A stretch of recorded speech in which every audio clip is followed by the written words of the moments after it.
Hello students, this is Bharti Pamar and today we are going to talk about poem number 2, An Elementary School Classroom in a Slum, written by Stephen Spender. This one talks about children, it talks about a classroom, and it talks about a slum in which there is a classroom and in which the children of the slum study. Written by Stephen Spender, this one brings out the true nature of the slum area and how the children try to get education there. But do they really get it? We will learn it through this poem. Well, as far as Stephen Spender was concerned, he was an English poet and an essayist. He left University College Oxford without taking a degree and went to Berlin in 1930. Spender took a keen interest in politics and declared himself to be a socialist and a pacifist. And that is how the world knows Stephen Spender today, a socialist man. And this poem also displays his political and social ideologies. And he believed that society should be equal and there should be equal opportunities available to everybody.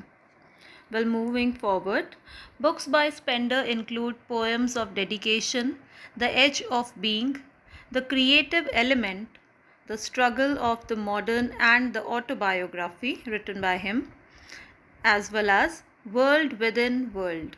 That was his autobiography.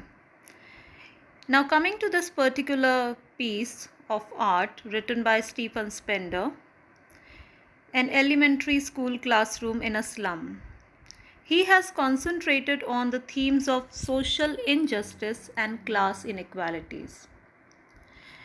Students, social injustice and class inequalities, these two themes are not new to us.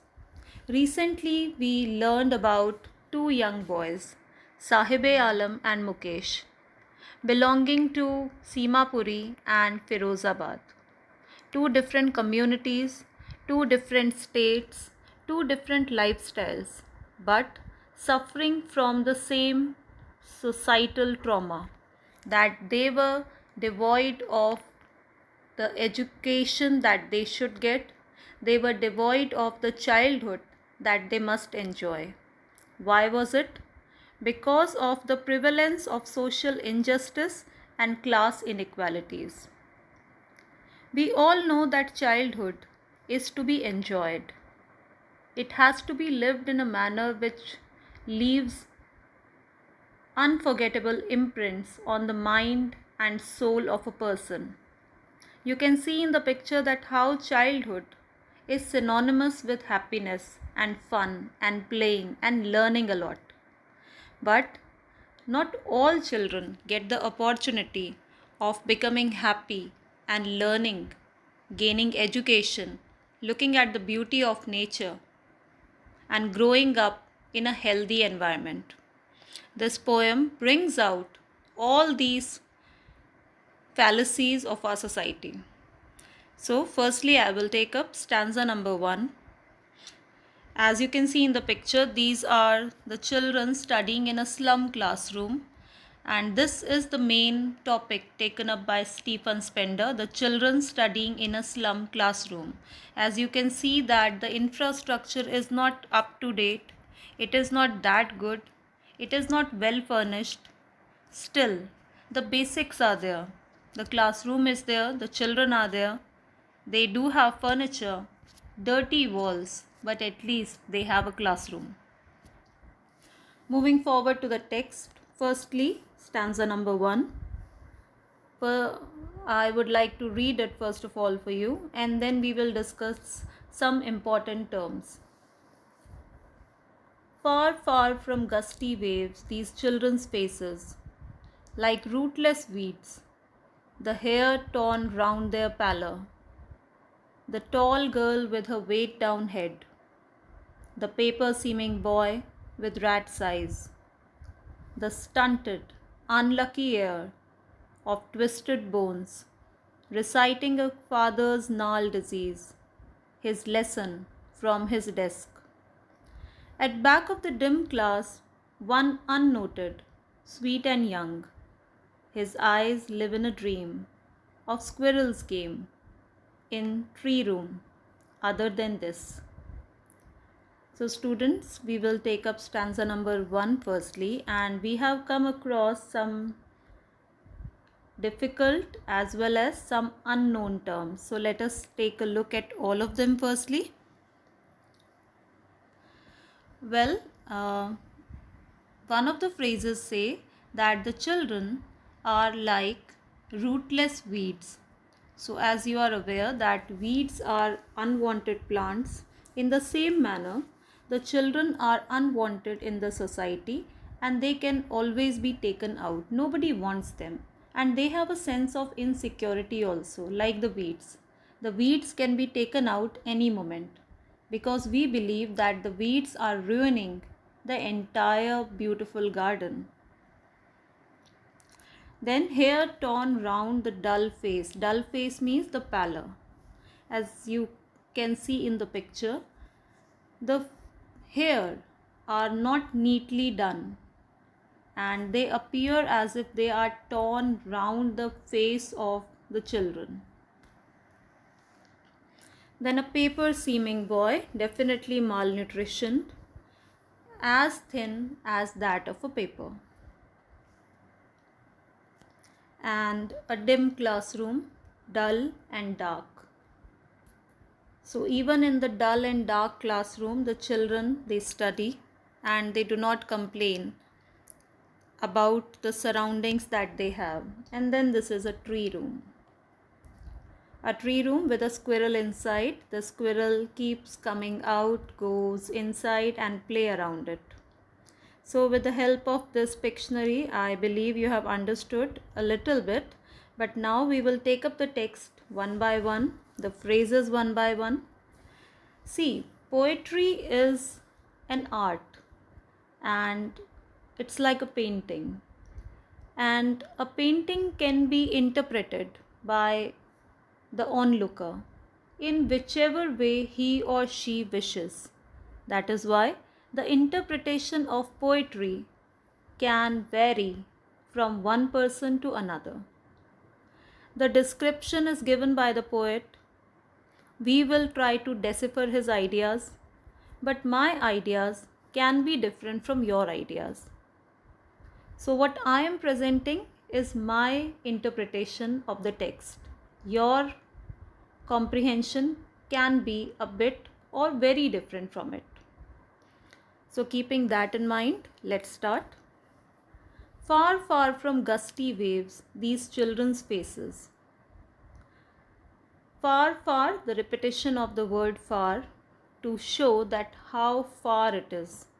Far from gusty waves. Gusty means the fast breezy wind. And where do we have that fast breezy wind? We usually have the fast breezy wind on beaches, in open spaces where there are a lot of trees.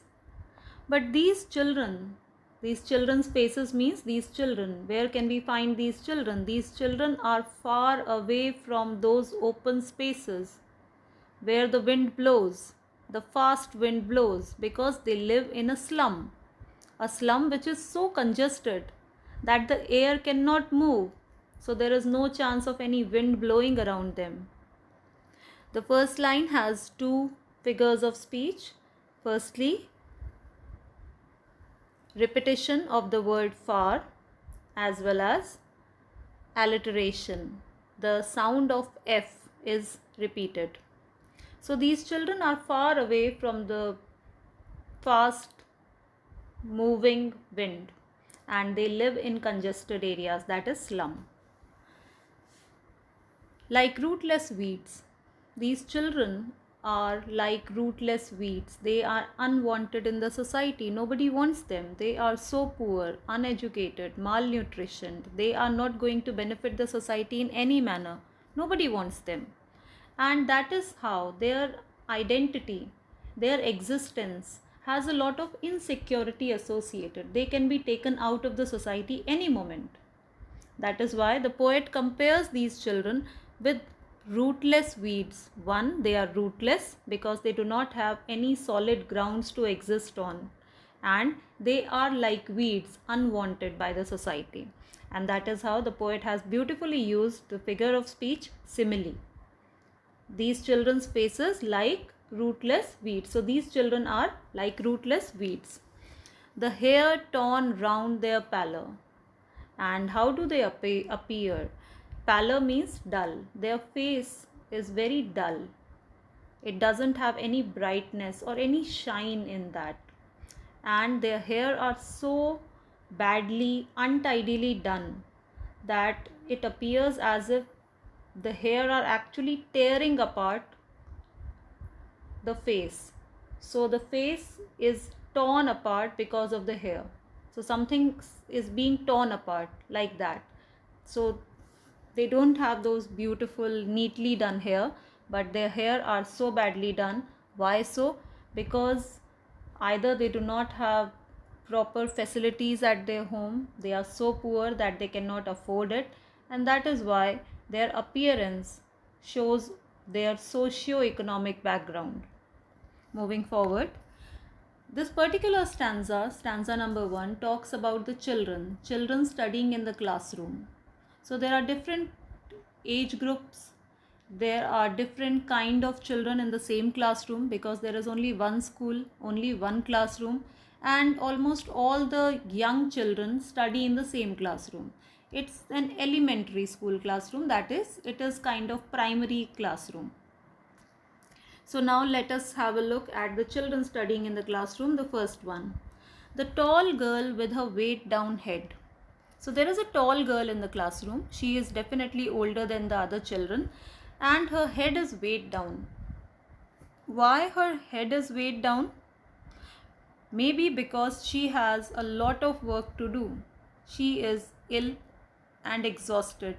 She has lost all hope and she is completely exhausted because she has to do a lot of work maybe. See, a tall girl maybe around 12 or 13 years old. Either she is a child labor, she is working somewhere. That is why when she comes to school, she is completely exhausted. Or the second scenario, the mother works outside and she has to take care of the household. Maybe the siblings also, the younger ones or the older ones. She has to manage the household. So when again she comes to school, she is completely ill and completely exhausted of all the work that she has to do. So her life is full of work and she doesn't have any space for any freedom or happiness or any great wonderful moments.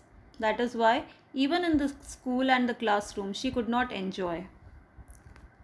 Then there is a paper seeming boy with rat's eyes.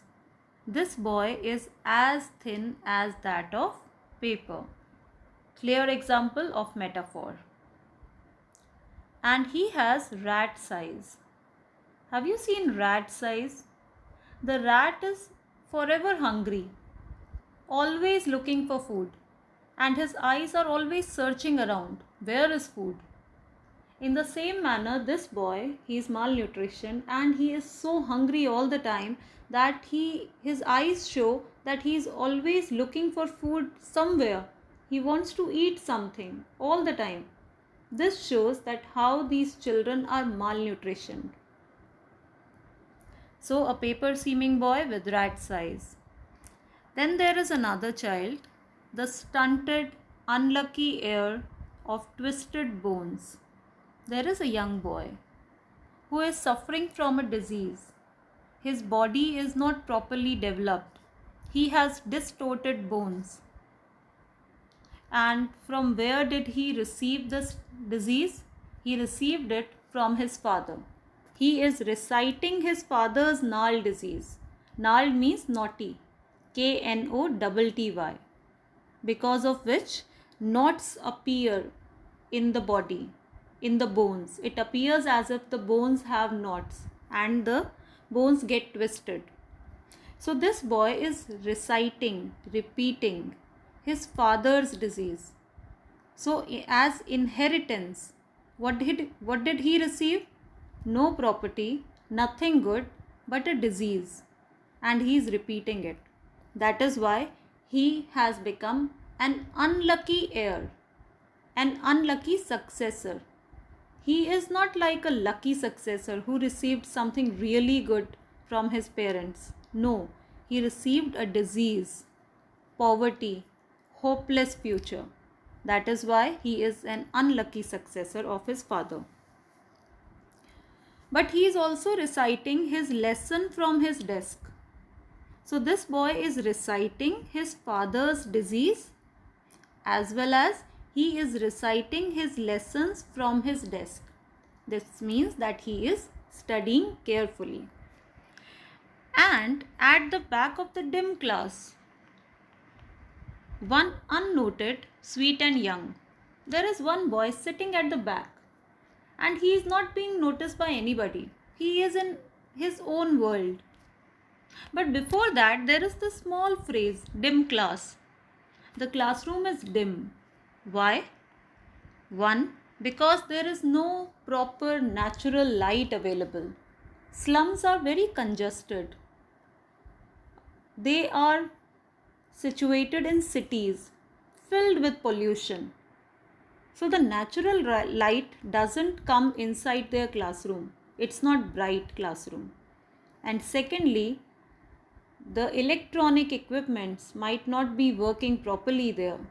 They might or might not have the tube lights and bulbs or something like that, and because of which the classroom is dim. It is devoid of proper lighting. So at the back of the dim class, I will again come back to the sweet and young boy. His eyes live in a dream. His eyes are filled with hope. He is not concentrating on studies. He is not reading something. Rather than that, he is looking outside. And his eyes are open, but he is dreaming something. What is he dreaming? Of squirrel's game in tree room. He is imagining about a tree hole, and a squirrel coming outside of the tree hole, then going inside again and playing on the branches. Other than this means he is not studying like the previous boy. He is more interested in thinking about that tree hole. So these kind of children study in the elementary school classroom. They are exhausted. They are malnutritioned. They are diseased. They study in a dim classroom. But some of them still have hope. They want to play. They want to see the beauty of nature. They are just like any other child of their age group. But the problem is that they do not have the facilities, that they do not have the education, that they do not have the childhood that they deserve. So with this, I would like to close the explanation of first stanza. And please remember that there are some figures of speech used by the poet. Simile in like rootless weeds, repetition in far far, and alliteration is far far from. And then we have one example of metaphor in paper seeming boy. So with this, let's close it for now. Thank you.